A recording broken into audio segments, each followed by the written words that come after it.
क्या नाम है? जी मोहम्मद असजद नाम है जी मेरा। मोहम्मद असजद, क्या लग रहा है उपचुनाव को लेकर जनता का मिजाज क्या है, किधर जा रहे हैं?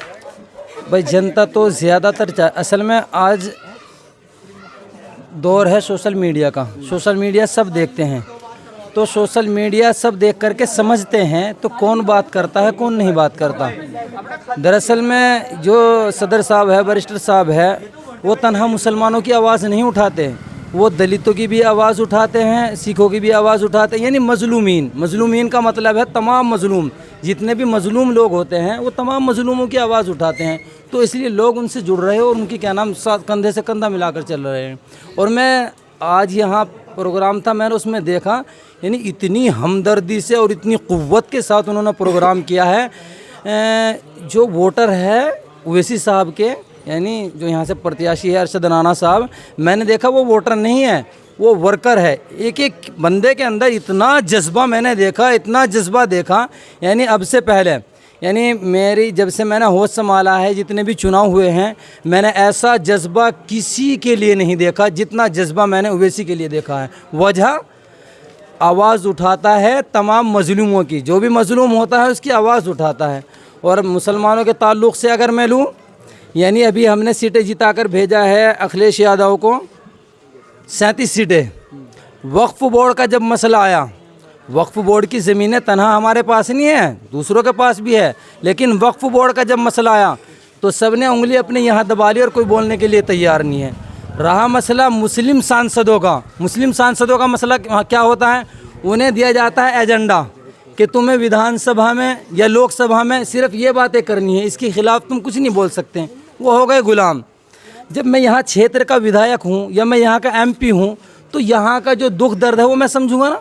तो मेरी पार्टी क्यों मुझे लिख करके देगी कि नहीं तुम्हें यही बात करनी है? नहीं, मैं इन लोगों की आवाज़ हूँ, इन लोगों की आवाज़ मैं संसद में उठाऊंगा, क्योंकि इन लोगों ने मुझे जिताया है, इन लोगों ने मुझे एमपी बनाया है। और अगर मेरी पार्टी लिख के देगी नहीं तुम्हें ये बोलना है, तो फिर क्या फ़ायदा हुआ इन लोगों को? इन लोगों का जो मेरे ऊपर एहसान है वो कैसे उतार पाऊँगा मैं?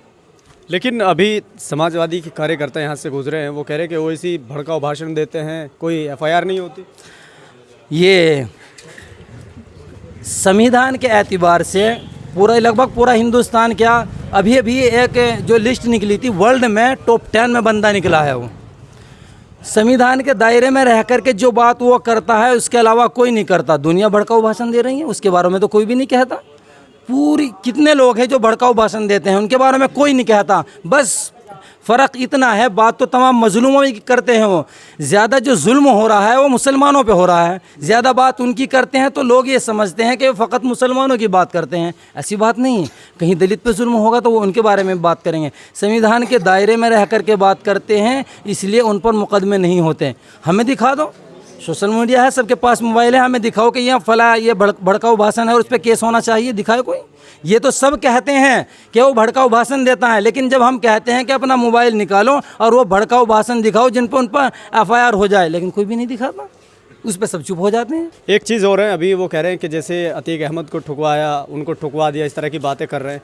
तो वो कह रहे हैं कि इन लोगों की बड़ी चलती थी समाजवादी के दौर में, छाती तान के निकलते थे, तो अब इनकी अकल ठिकाने आ रही है, ऐसा कुछ कहना है, क्या कहेंगे? समाजवादी के दौर में हमारी ये चलती थी, मेरे में झगड़ा हो गया, आप में झगड़ा हो गया, एक लीडर आपने पकड़ लिया, एक मैंने पकड़ लिया, आप पे एफआईआर हो गई, मेरे पे हो गई, 5 लाख रुपए आपके खर्च हो गए, 5 लाख मेरे खर्च हो गए, और हमने घर बैठ के फैसला कर लिया। बस इतना मसला हुआ है, इससे ज़्यादा कुछ नहीं हुआ। भाजपा सरकार आने पे यहाँ मैंने देखा अपने क्षेत्र में, यानी हमारे जो झगड़े थे वो ख़त्म हो गए, बिल्कुल बंद हो गए। और बाद में पता नहीं कहाँ से कुछ दलाल लोग निकले कि थोड़े से हल्के से हुए हैं, लेकिन भाजपा सरकार आने से हम मुत्तहिद हो गए माशाअल्लाह, यानी एकता हो गई, झगड़े हमारे ख़त्म हो गए, हमें फ़ायदे भी पहुँचे हैं भाजपा सरकार से, बिल्कुल हमारे झगड़े ख़त्म हो गए तो इस दौर पर। लेकिन कुछ दलाल निकले, कुछ दलालों की वजह से हमें परेशानियाँ हो गई फिर बाद में। आपको फ़ायदा हो रहा बीजेपी से, और कई लोग कह रहे हैं कि बीजेपी को आपसे फ़ायदा होता है। नहीं, फ़ायदा होता है, लेकिन इस ताल्लुक़ से, यानी जो हमारे झगड़े थे, आपसी फसाद थे हमारे, माशाअल्लाह वो ख़त्म हुए हैं। लेकिन जो ये कहते हैं कि ओवैसी लड़ते हैं तो कांग्रेस को हरवा देते हैं। राकेश शर्मा जो चुनाव लड़ रहे थे निकाय का मुजफ्फरनगर से, वो हार गए हैं, और भी कई सीटों का उन्होंने जिक्र किया कि जहां वो लड़ते हैं तो ओवैसी वाले उसको हरा देते हैं, बीजेपी को जिता देते हैं, क्या कहेंगे? 2013 से 2022 तक का चुनाव उठा लो, ओवैसी साहब कहाँ कहाँ चुनाव लड़े हैं, तो फिर क्यों हार गए ये लोग और क्यों जीत गए बीजेपी? ये लोग क्यों हार गए और क्यों बीजेपी जीत गई। वैसे तो कहीं उन्होंने चुनाव नहीं लड़े। हरियाणा में ओवैसी साहब चुनाव लड़े हैं, या ऐसी तरीके से यहाँ ले लो 2017 में ओवैसी साहब चुनाव लड़े हैं, एक तरफा जीत हुई है उनकी। और या अभी इसी लोकसभा में ले लो, ओवैसी साहब कहाँ लड़े हैं, 1 2 3 2 सीटें लड़े हैं, 2 या 3 सीटें बस। फिर क्यों हार गए ये लोग। ये तो फजूल हवाओं को दोष देता है, अभी उसे चिराग जलाने का हौसला कम है। लेकिन हरियाणा में तो कह रहे हैं कि ईवीएम खराब है। अगर ईवीएम खराब है तो जिम्मेदारी किसकी है ईवीएम ठीक कराने की। मेरी जिम्मेदारी है, या जो लोग चुनाव लड़ रहे हैं या पार्टी के ऊंचे लेवल के लोग हैं वो ठीक कराएंगे, मैं ठीक कराऊंगा, वो तो उनकी जिम्मेदारी है ना। लेकिन क्या लगता है आपको, ये सिर्फ एक जुमला है, डायलॉग है, या वाकई ईवीएम खराब है? ईवीएम के बारे में मैं मैकेनिक तो नहीं हूँ, उसके बारे में मैं कुछ कह नहीं सकता, उसके बारे में मैं कुछ नहीं कहूँगा। बाकी उसके बारे में देखेंगे वो लोग जो चुनाव लड़ रहे हैं या अपोजिट पार्टी के लोग हैं, वो देखेंगे उसके बारे में। क्या नाम है? मोहम्मद अरशद है जी। मोहम्मद अरशद। अच्छा, उपचुनाव को लेकर कैसा माहौल है? माहौल तो बेहतरीन वाला है जी।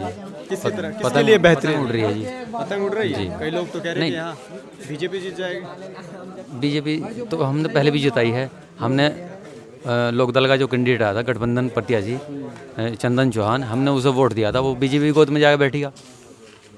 लेकिन इस बार मुसलमान बीजेपी को नहीं हराएगा। नहीं, बीजेपी तो हमारा ही काम थोड़ी है बीजेपी को हराना। बीजेपी को हराना हमारा ही काम नहीं है केवल। बीजेपी को हराने वाले और भी बहुत सारे लोग हैं जिन्हें नुकसान है, सब बीजेपी को हराने वाले हैं। हम ही क्यों हराएंगे केवल, मुसलमान ही क्यों हराएगा। कहा जाता है ना कि मुसलमान ठेका ले रखा है क्या? नहीं, ऐसा मुसलमान ही कुछ लगता है। नहीं, हमारे पास कोई ठेका नहीं है। लेकिन 22 में भी हराया ना आप लोगों ने, 24 में भी हराया। नहीं, अब हमें समझ आ रही है ना उस बात की। इस बार हमने जो ठेका हमें दिया था समाजवादी सरकार ने, वो ठेका हमने ख़त्म कर दिया। छोड़ दिया। अच्छा, हाँ, वो टेंडर छोड़ दिया। बस। अब कौन सा टेंडर पकड़ा है? नहीं, हम अपना वजूद बनावेंगे अब। अब अपना वजूद बनावेंगे। कैसे बना पाएंगे? अपना लीडर खड़ा करा है, अपनी पार्टी है, अपना लीडर है। हमने कादिर को भी यहाँ से विधायक बना के भेजा था, लेकिन बड़े पद के चक्कर में उसने छोटा पद लात मार के और वो अपने इलाके में जा बैठा। इस बार कादिर को नकार दिया हमने।